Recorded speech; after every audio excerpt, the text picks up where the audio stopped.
네, 반갑습니다, 여러분. 조코피티브 조현일입니다. 자, 오늘 제가 그 외부 촬영이 있는 관계로 집에서 또 컨텐츠를 한번 찍도록 하겠습니다. 뭐 어떤 내용을 찍을까 좀 고민하다가 우연히 제가 한 외신 뉴스를 봤습니다. 니코 해리슨 단장이 이 댈러스 단장이 떠나보낸 혹은 뭐 딱히 관심을 주지 않았던 전 댈러스 선수 베스트 5를 꼽은 걸 봤거든요. 그래서 제가 이 외신을 좀 분석하면서 니코 해리슨이 댈러스 단장으로 부임하면서 내보냈거나 혹은 붙잡지 않았던 선수들을 베스트 5를 한번 꾸려봤습니다. 함께 만나보시죠. 자, 제가 일단 이름을 정했습니다. All Gone Team. 네, 그냥 가버린 팀으로 제가 명명을 했는데 일단 포인트 가드 루카 돈치치, 그리고 슈팅 가드 제일런 브런슨, 스몰 포워드 퀸틴 그라임스, 그리고 파워 포워드 데렉 존스 주니어, 센터 포르징기스입니다. 물론 뭐 여기서 브런슨이 1번, 그라임스가 2번, 뭐 돈치치가 3번으로 가도 되지만 뭐 요즘은 백코트 프론트 코트로 하니까요. 일단 이렇게 한번 짜봤습니다. 자, 우선 시간대별로 한번 해리슨 단장이 결별을 했던 선수들을 만나보도록 하겠습니다. 자, 2022년 포르징기스를 맨 처음에 들 수가 있겠죠. 자, 포르징기스는 미드 시즌 트레이드를 통해서 팀을 떠났습니다. 댈러스에서는 2시즌 반 동안 활약을 했었고요. 댈러스가 스펜서 디니디, 다비스 베르탕스를 받는 조건으로 워싱턴이 포르징기스, 그리고 버넌 캐리, 이시 스미스, 네, 완전 저리맨이죠. 그 다음에 2022년 2라운드 픽을 받습니다. 여기에 피닉스와 샬럿이 짤짤이로 참여를 했는데 뭐 주요 골자는 댈러스 워싱턴의 트레이드였어요. 그래서 워싱턴이 포르징기스를 내보내는 대가로 결국 디니디와 베르탕스를 데려왔습니다. 이 트레이드를 단행했을 당시에 포르징기스는 뭐 계속 부상이 잦았었고, 그리고 돈치치가 포르징기스와는 뭐 개인적인 문제는 없지만 포르징기스 약간의 워크 에틱, 그 다음에 뭐 승리를 향한 그런 향상진 부족에 대해서 불만이 있었다, 뭐 이런 이야기는 있었어요. 자, 하지만 포르징기스를 내보내면서 받아온 대가가 좀 아쉽긴 했죠. 물론 뭐 나중에 디니디는 또 카이리 어빙으로 바뀌긴 합니다만 이것도 지나고 보면 좀 아쉬운 딜이었다라는 평가를 받습니다. 자, 포르징기스는 아주 화려한 부상 이력에도 불구하고 2시즌 반 동안 댈러스에서 134경기를 뛰었습니다. 평균 20득점, 8.8리바운드, 1.7 블락샷을 기록을 했죠. 그러니까 보스턴 셀틱스에서 뛰고 있는 지금보다는 훨씬 더 비중은 높았습니다. 그러면서 어쨌든 평균 20득점에 뭐 리바운드 9개, 10개, 또 블락샷 뭐 1개, 2개를 쳐냈으니 활약 자체가 나쁘진 않았죠. 자, 그런데 지금 우리가 생각해 보면 니코 해리슨 단장은 내구성이 떨어지는 선수에 대한 극도의 불신이 있습니다. 어떻게 본다면 포르징기스를 내보낸 게 이해는 되지만 또 받아온 그 반대급부로 생각하면 아쉬움은 분명히 있었죠. 자, 트레이드 대가로 디니디 굉장히 일관성이 떨어지는 선수죠. 기복이 상당히 심했고요. 물론 나중에는 이 카이리 어빙을 데려오는데 아주 중요하게 쓰이긴 합니다만, 그리고 다비스 베르탕스 5년 80미를 받았던 정말 먹튀였습니다. 완전히 뭐 제 몫을 해내지 못했고 플레이오프에서는 계속 벤치에 앉아 있었죠. 자, 그렇게 되면서 셀러리의 유동성이 증가하지도 않았고, 그리고 도리어 포르징기스를 디니디 그 다음에 베르탕스로 바꿔오면서 코트 위의 생산성 자체는 하락했습니다. 이 트레이드를 놓고 봤을 때 뭐 그렇게 좋은 점수를 줄 수는 없고, 그리고 트레이드 손익 계산서를 떠나서 포르징기스를 니코 해리슨이 내보낸 것 지금에 와서는 참 이해가 된다. 내구성이 떨어지고 그 다음에 또 돈치치도 불만을 가졌을 정도로 약간은 뭐 경쟁심 또 워크에스틱이 살짝 댈러스처럼 좀 떨어졌었는데 그런 부분 때문에 내보낸 게 아닐까 또 추측을 할 수가 있습니다. 자, 그리고 2022년 여름에 제일런 브런슨이 그냥 걸어 나갑니다. 이건 굉장히 사안이 좀 복잡합니다. 뭐 댈러스가 주장하는 바도 다르고, 또 제일런 브런슨은 팀이 나를 붙잡지 않았다.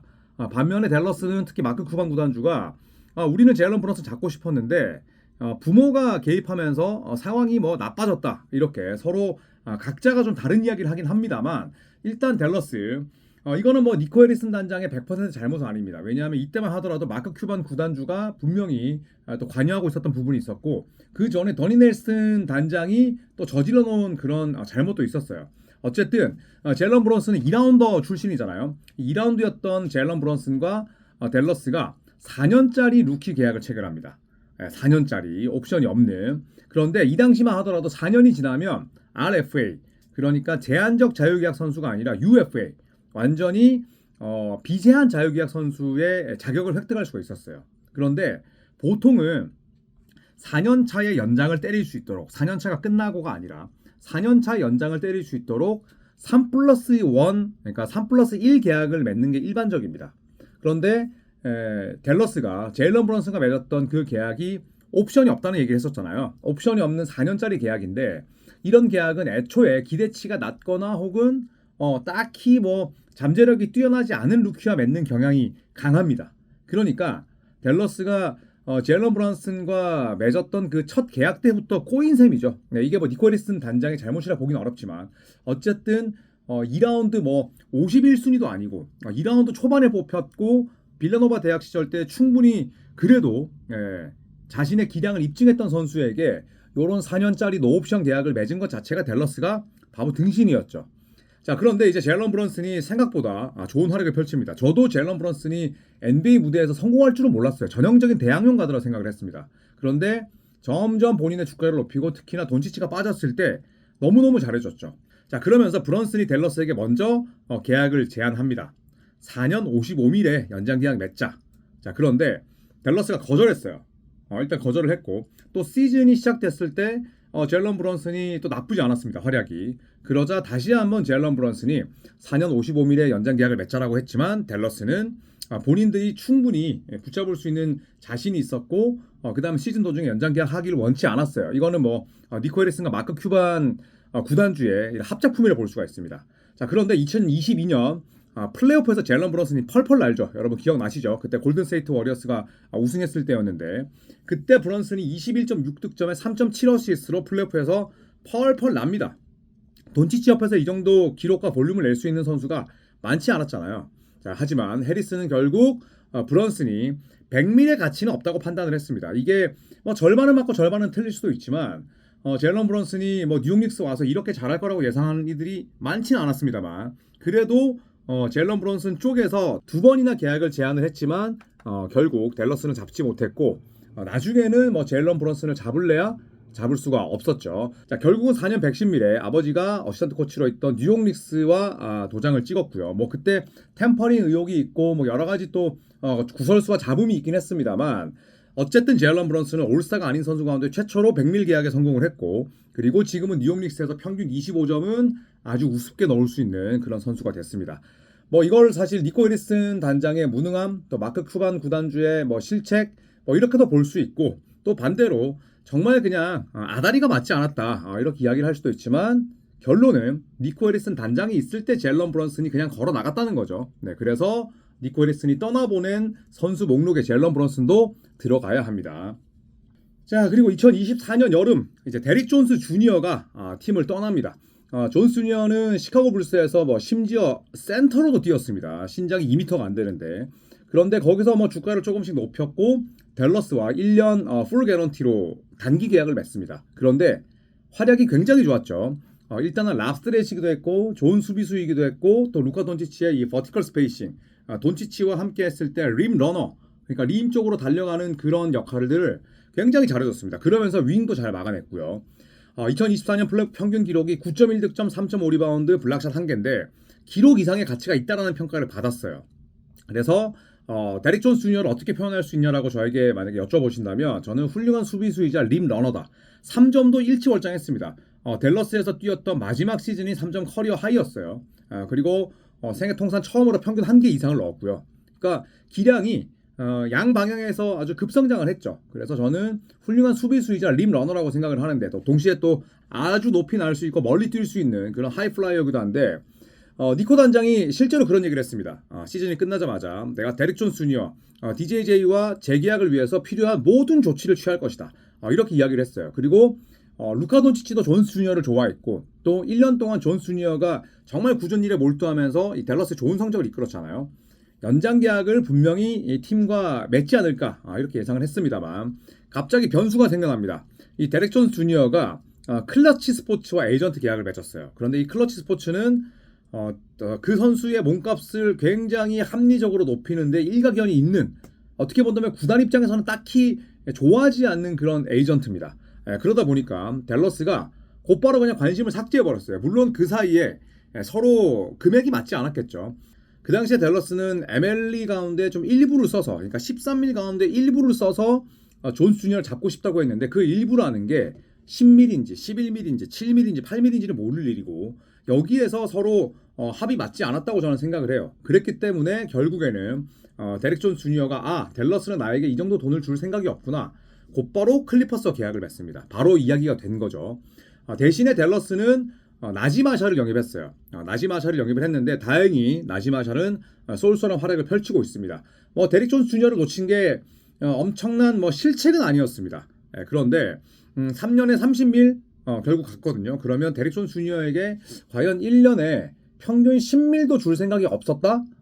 이렇게 또 의구심을 가질 수 있잖아요. 그런데 요즘에 평균 10밀이면 셀러리 캡에서 차지하는 비율이 극도로 적습니다. 다행히 나지 마샬이 맹활약을 하고 있지만 이 존스 주니어의 이탈도 좀 아쉬운 그런 판단이라 볼 수가 있죠. 자, 데릭 존스 주니어 올 시즌 클리퍼스에서 뛰는 첫 해입니다. 63경기 뛰면서 24.8분, 10.5득점 기록을 하고 있는데 커리어 하이입니다. 그리고 3.5리바운드, 여기에 3점이 36.2%인데 역시나 요거 커리어 하이입니다. 그러니까 2년 연속 커리어 하이. 예전에는 3점을 거의 세깅했던 선수였죠. 특히나 마이애미 시절, 그 다음에 시카고, 그리고 피닉스, 또 포틀랜드 거치면서 3점은 30%가 채 안 됐었어요. 그런데 최근 2시즌 동안에 3점이 급성장하면서 염가 계약의 표본이라 볼 수가 있겠고, 나지 마샬도 너무 잘해주고 있습니다. 나지 마샬도 비슷한 금액에 잡았었잖아요. 올 시즌 56경기 뛰고 있고, 또 건강을 유지하고 있는 얼마 없는 댈러스 선수 가운데 하나입니다. 26.6분 뛰면서 12.7득점, 4.7리바운드, 2.9 어시스트, 셋 모두 다 커리어 하이예요. 여러 가지 이유가 있죠. 돈치치가 떠나면서 또 어빙이 다치면서 나지 마샬이 사실 포인트 포워드 역할을 해내고 있거든요. 그런데 역할이 주어져도 못하는 선수가 태반입니다. 하지만 마샬은 그렇지 않다는 거죠. 그래서 데릭 존스 주니어를 떠나보낸 건 니코 앨리슨 단장의 좀 아쉬운 판단이지만 그래도 대체자로 영입했던 마샬이 맹활약하고 있다는 점은 그나마 위안거리가 되겠죠. 자, 그리고 순서상으로는 돈치치가 먼저 트레이드가 됐습니다만 퀸틴 그라임스 먼저 말씀을 드리도록 하겠습니다. 자, 댈러스가 케일러 마틴을 받아오는 대가로 필라델피아의 퀸틴 그라임스와 2025년 2라운드 픽을 내줬습니다. 이 트레이드를 단행했을 때 많은 분들께서 좀 놀랬죠. 아니, 퀸틴 그라임스가 지금 댈러스에서 내보내면 안 되는 선수가 평균 2자리 득점을 하고 있는데 뉴욕 닉스 시절 이후로 가장 많은 관심을 받고 있고 잘하고 있는데 왜 내보내냐? 일단은 서로 연장 계약 협상 결렬이 됐어요. 그래서 시즌 전에 퀸틴 그라임스는 댈러스에게 더 많은 돈을 받고 싶어 했고 댈러스는 그만큼 줄 수 없다. 그래서 연장 계약 협상이 결렬된 상태에서 시즌을 시작했습니다. 그리고 나서 댈러스가 제이든 하디와 3년 18밀의 연장 계약을 맺었어요. 그러니까 퀸틴 그라임스와는 합의하지 못했고 그 다음에 제이든 하디와는 연평균 6밀에다가 연장 계약 도장을 찍었습니다. 그런데 그 이후에 또 하나의 큰 변수가 생기죠. 연장 계약 협상이 결렬됐기 때문에 그라임스가 떠날 가능성이 한 이 정도였다면 그 이후에 돈치치 트레이드가 터지면서 맥스 크리스티를 데려옵니다. 그런데 이 맥스 크리스티와 역할이 정확하게 퀸틴 그라임스와 중복이 됐어요. 그렇다면 당연히 댈러스는 맥스 크리스티를 더욱더 중용할 수밖에 없고 그렇게 되면서 퀸틴 그라임스는 굉장히 댈러스에서 잘했지만 내보낼 수밖에 없는 상황이 된 거죠. 트레이드 가능성이 이만큼이었다가 이만큼 된 거죠. 결국에 이별은 어쩔 수 없는 수순이었고 필라델피아로 트레이드가 됐습니다. 자, 그러면서 퀸틴 그라임스는 잠재력을 폭발시키고 있습니다. 이게 퀸틴 그라임스가 잘했을 수도 있지만 또 필라델피아의 상황도 살펴봐야죠. 타일스 맥시, 폴 조지, 그 다음에 조엘 엠비드, 안드레 드러먼드, 카일 라우리, 에릭 고든 그냥 별의별 선수들이 다 다쳤어요. 뛸 수 있는 선수가 없다 보니까 퀸틴 그라임스가 슈퍼 1옵션이야. 그런데 평균 20득점 이상을 해내면서 맹활약을 하고 있습니다만 필라델피아도 댈러스와 어떻게 본다면 똑같은 고민을 할 수밖에 없어요. 그 이유는 이번 시즌이 끝나면 루키 스케일이 마감이 되고 그렇다면 필라델피아가 퀸틴 그라임스를 잡아야 되는데 지금 필리 셀러리 캡 개판 났잖아요. 그래서 필라델피아도 똑같은 고민을 할 수밖에 없고 댈러스 입장에서는 참 그라임스가 아쉽긴 하지만 내보낼 수밖에 없었다. 그런데 결국 크리스테가 오면서 퀸틴 그라임스에 대한 트레이드 당위성은 더 높아졌고 굉장히 아쉽지만 어쩔 수 없었기 때문에 배는 덜 아플 것이다 라고 생각을 합니다. 퀸틴 그라임스가 댈러스에 대해서 트레이드 이후에 이런 얘기를 했습니다. 최근 댈러스 관련 일련의 사건들은 정말 미친 것 같다. 나에겐 트레이드가 더 좋은 기회가 됐지만 올 시즌에 댈러스는 한 팀으로 묶여 있었고 그러니까 똑같은 동일한 목표를 가지고 나아갈 수 있었다는 거죠. 그러면서 우승할 수 있는 좋은 기회가 있었는데 참 아쉽다라는 얘기를 했었고 그리고 트레이드 당시에는 내가 약간 충격을 받았다. 왜냐하면 댈러스에 조금 더 오래 머무를 줄 알았다. 이런 얘기를 했습니다. 퀸튼 리차드스는 댈러스가 속한 텍사스 주 출신입니다. 정확하게는 뭐 휴스턴에서 태어났습니다만 그래도 뭐 로컬 보이라고 볼 수가 있죠. 예, 보통은 뭐 도시뿐만 아니라 그 주까지 확장하는 경우가 있으니까. 그래서 퀸틴 그라임스는 댈러스와 연장 계약 협상이 결렬된 부분에 대해서 굉장히 아쉬워했습니다. 자, 이적 후의 성적을 살펴보면 퀸틴 그라임스 17경기 뛰면서 33.2분 무려 21.4득점, 5.5 리바운드, 3.8 어시스트. 폴 조지의 역할을 지금 퀸틴 그라임스가 해내고 있습니다. 더 놀라운 점은 야투 효율인데 지금 필라델피아는 거의 뭐 G리그급 로스터거든요. 그러니까 그라임스만 막자라는 그런 디펜스입니다. 지금 켈리 우브레 주니어도 안 나오고 있고 그런데 평균 3점을 2.8개씩 넣고 있고요. 3점 39.3%, 야투 성공률 51%, 어마어마한 효율을 내고 있죠. 그 반대급부로 영입한 케일러 마틴은 처음에는 부상 때문에 오래 뛰지 못했습니다. 하지만 몸값 자체가 워낙 저렴하고 또 팀 친화적인 하향식 계약이고 그리고 수비를 잘하는 선수이기 때문에 저는 이 딜을 장사를 못했다고 생각하진 않아요. 다만 그냥 모든 것들이 꼬여 있는 거죠. 만약에 정말 셀러리가 깨끗한 상황이거나 아니면 퀸틴 그라임스를 잡을 수 있는 상황이었다면 또 이런 트레이드를 할 필요가 없었을 텐데 여러모로 댈러스의 올 시즌이 얼마나 꼬여 있는지를 알 수 있고 또 퀸틴 그라임스는 니코 단장이 어쩔 수 없지만 내보낸 선수 목록에는 분명히 있습니다. 자, 그리고 마지막으로 루카 돈치치입니다. 뭐 하도 많이 다뤄서 그냥 간단하게만 짚고 갈게요. 자, 댈러스가 앤서니 데이비스, 맥스 크리스티 2029년 1라운드 픽을 받는 조건으로 레이커스에 루카 돈치치, 막시 클리바, 마키프 모리스를 내보내는 정말 희대의 뻘짓 트레이드를 했습니다. 자, 그 이후에 뭐 레이커스는 승승장구 이번 시드까지 노릴 수 있는 상황이고 댈러스는 이후에 각종 악재가 겹치고 정말 뭐 제이슨 키드 감독의 이야기대로 모든 불운한 일을 혼자서 다 진짜 떠안게 되면서 완전히 지금은 봄농구조차 어려운 상황이 됐습니다. 이번 시즌 농사는 이미 끝났고 다음 시즌에 앤서니 데이비스의 연봉이 더 오르기 때문에 셀러리는 더 막힐 거예요. 전망이 전혀 밝지 않습니다. 이번 시즌뿐만 아니라 맥스 크리스가 터졌다 했는데 막상 또 뚜껑을 열어보니까 그냥 그저 그런 유망주로 지금은 또 시즌을 마무리할 위기에 놓여 있는데 트레이드 손익 계산을 떠나서 떠날 수는 없죠. 굳이 매기자면 그냥 댈러스의 호구 딜이었어요. 그런데 댈러스는 이 딜 이후에 지속적으로 언론 플레이를 통해서 돈치치를 공격하고 니코 해리스는 계속 입을 털었죠.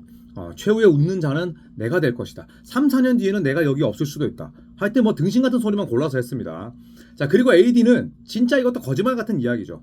댈러스 데뷔전에서 전반을 완전 집어삼키고 씹어 먹었습니다. 그런데 치명적인 부상을 입었고 현재 시즌 아웃 위기에 있어요. 자, 물론 앤서니 데이비스는 복귀하고 싶어 하지만 댈러스는 또 장기적으로 이 인저리 프론을 관리해야 되잖아요. 그렇다면 저는 출전하지 않는다에 조금 더 가능성이 높다고 생각을 합니다. 자, 그래서 댈러스는 현재 플레인 토너먼트 진출조차 쉽지 않은 상황입니다. 왜냐하면 댈러스는 출전해도 그만, 출전 안 해도 그만일 수밖에 없어요. 이번 시즌 어차피 플레인 토너먼트 한 경기 치른다고 해서 달라질 게 없습니다. 민심은 여전히 썩나 있을 거고, 그리고 뭐 더 좋은 성과를 낼래야 낼 수가 없습니다. 선수가 없어요.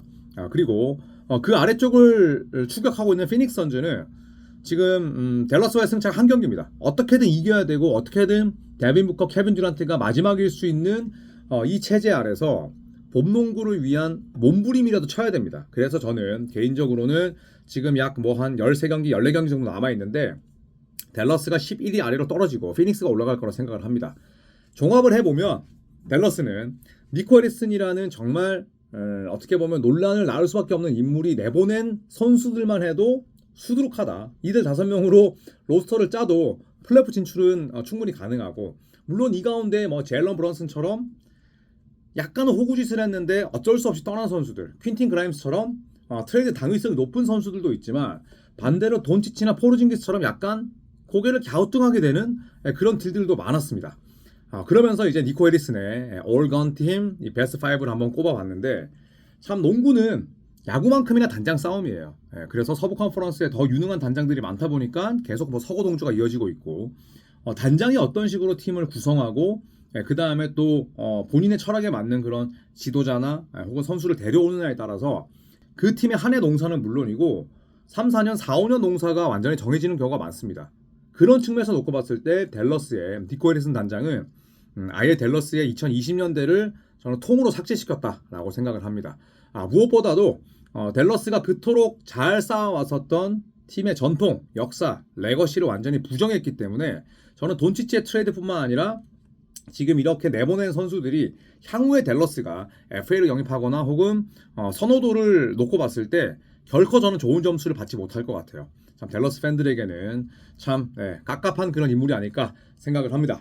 자, 니코 해리슨의 베스트 5 올 건팀을 한번 살펴봤습니다. 여러분께서는 아직도 댈러스가 유리한 딜을 했는지 아니면 니코 해리슨 단장이 혁신적인 인물이라 생각하시는지 궁금합니다. 자유롭게 의견 남겨주시면 재밌게 또 읽도록 하겠습니다. 자, 그리고 내일 밤에 제가 라방을 또 진행하겠습니다. 여러분과 함께 뭐 한 9시 반, 10시 정도에 진행을 할 테니까 많이들 들어오셔서 또 재밌게 NBA 이야기 나오시죠. 여러분 고맙습니다.